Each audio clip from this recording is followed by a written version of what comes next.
اب اگلی بات کہ صحابہ کرام رضوان اللہ علیہم اجمعین پر یہ الزام جھوٹا لگایا جاتا ہے کہ صحابہ کرام رضوان اللہ علیہم اجمعین وہ شامل تھے ان کے خلاف نکلنے والوں میں اور انہیں شہید کرنے والوں.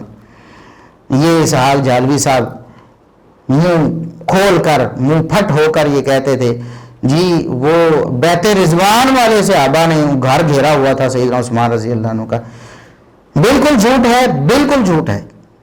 اور مورخین اسلام نے یہ دعویٰ کیا ہے دو ٹوک الفاظ میں، اور اللہ کے فضل و کرم سے قیامت تک اس دعوے کو کوئی توڑ نہیں سکتا ہے. اگر جھالوی صاحب دنیا سے چلے گئے نا جھوٹ بول بول کر، ایک بھی صحیح دلیل نہیں دے سکے. مرزا صاحب نے جھوٹ بول کر اتنی زندگی بسر کر لی ہے نا، تا قیامت تا وفات وہ بھی جھوٹ ضرور بول لیں گے لیکن ایک صحیح دلیل پیش نہیں کر سکیں گے. اور ائمہ مورخین محدثین کے اس دعوے کو نہیں توڑ سکیں گے کہ سیدنا عثمان رضی اللہ عنہ کی شہادت میں کوئی بھی صحابی ملوث نہیں تھا.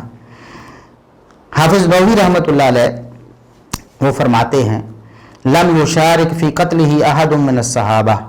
صحیح مسلم کی سب سے مفصل جو شرح ہے اور یعنی جو عام متداول ہے جس سے لوگ زیادہ استفادہ کرتے ہیں وہ علامہ نووی رحمۃ اللہ علیہ کی شرح صحیح مسلم ہے. اسی شرح صحیح مسلم میں جلد 15 صفحہ 148 پہ وہ لکھتے ہیں کہ کوئی ایک بھی صحابہ میں سے سیدنا عثمان رضی اللہ عنہ کے قتل میں شامل ہوا نہیں. یہ ایسا دعویٰ ہے قیامت تک توڑ نہیں سکتا کوئی مائی کا لال، کوئی رافضی، کوئی نیم رافضی.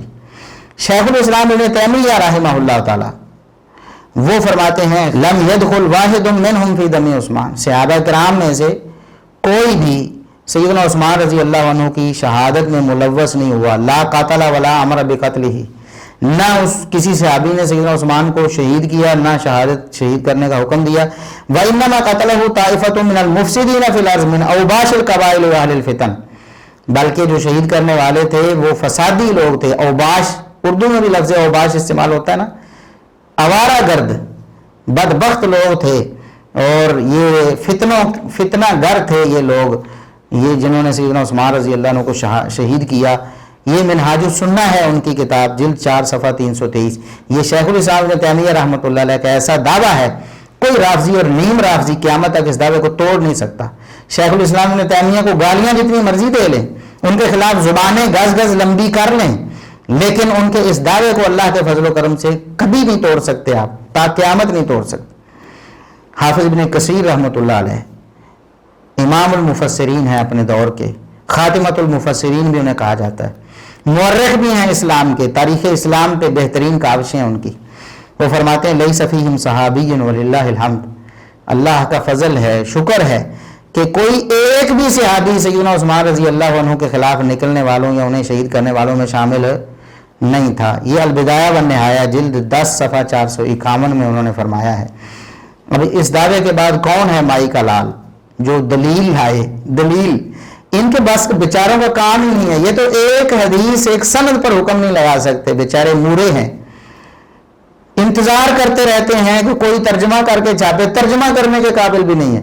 کوئی ترجمہ کر کے کسی کتاب کو چھاپے تو وہاں اپنے مطلب کی جھوٹی موٹی روایتیں بھی ساتھ ہی صحیح روایتوں کے ملا کے ہم اپنی ویب سائٹ پہ اپلوڈ کریں.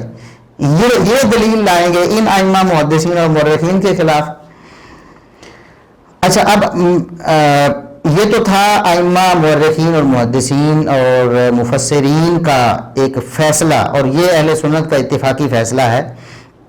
باقی تاریخ میں جو روایتیں ہیں آگے ہم ذکر کرنے والے ہیں کہ صحابہ کرام کے بارے میں کسی صحابی کے بارے میں کہا فلاں شامل تھا، جھوٹی روایتیں ہیں، ضعیف روایتیں ہیں. ایسی کوئی روایت ثابت نہیں اللہ کے فضل و کرم سے. اگر کسی کو کوئی جرت ہے، ایسی علمی جرت کر سکتا ہے تو وہ سامنے آئے پیش کرے. ہم انشاءاللہ اللہ کے فضل و کرم سے اس کو انعام دیں گے، کوئی ایک صحیح سند پیش کرے.